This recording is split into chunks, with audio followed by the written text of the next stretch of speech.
All right, the Obama administration approved $1.5 billion in military and economic aid for Egypt. This despite Egypt's failure to meet pro-democracy guidelines, and even though the Muslim Brotherhood is gaining more power. Dr. Zuhdi Jasser from the American Islamic Forum for Democracy, live with us now from Phoenix.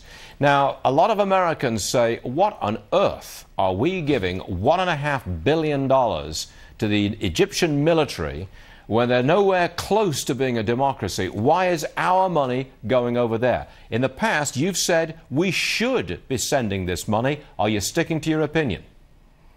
Oh, Stuart, you know, many Americans should rightfully be saying, why are we sending that money? I've said that we should send money to those that share our ideology, that are fighting for liberty, the dissidents, the transformative Egyptian Muslims and Christians and others that are really part of the ideas that we share of freedom and separation of mosque or church and state. But what we're doing is sending money to that same old paradigm in Egypt, that same old military that radicalized that population, and we're using the same old Cold War mentality that somehow we can buy, our allies. So don't send the money? Don't send the money to the Egyptian military. Don't.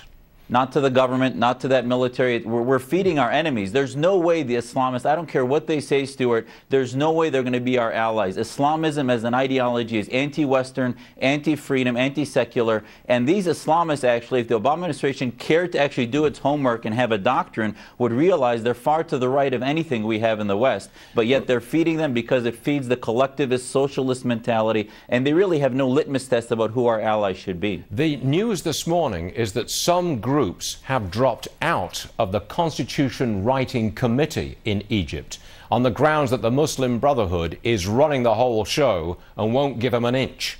What do you make of that?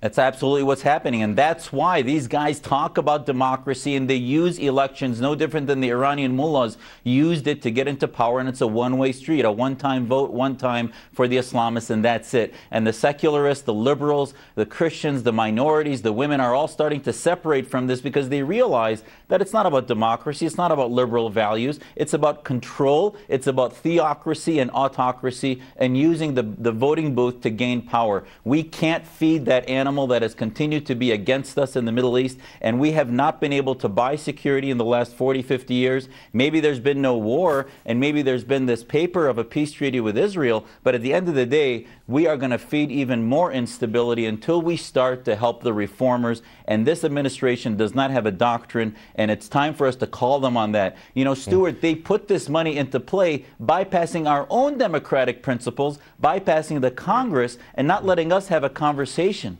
about why this should not happen. Dr. Zuhdi Jasser says don't give this group this money at this time. Doctor, thanks very much indeed for joining us. Always a pleasure, sir. Thank you. Thank you. Thank you, Stuart. The Hunger Games set records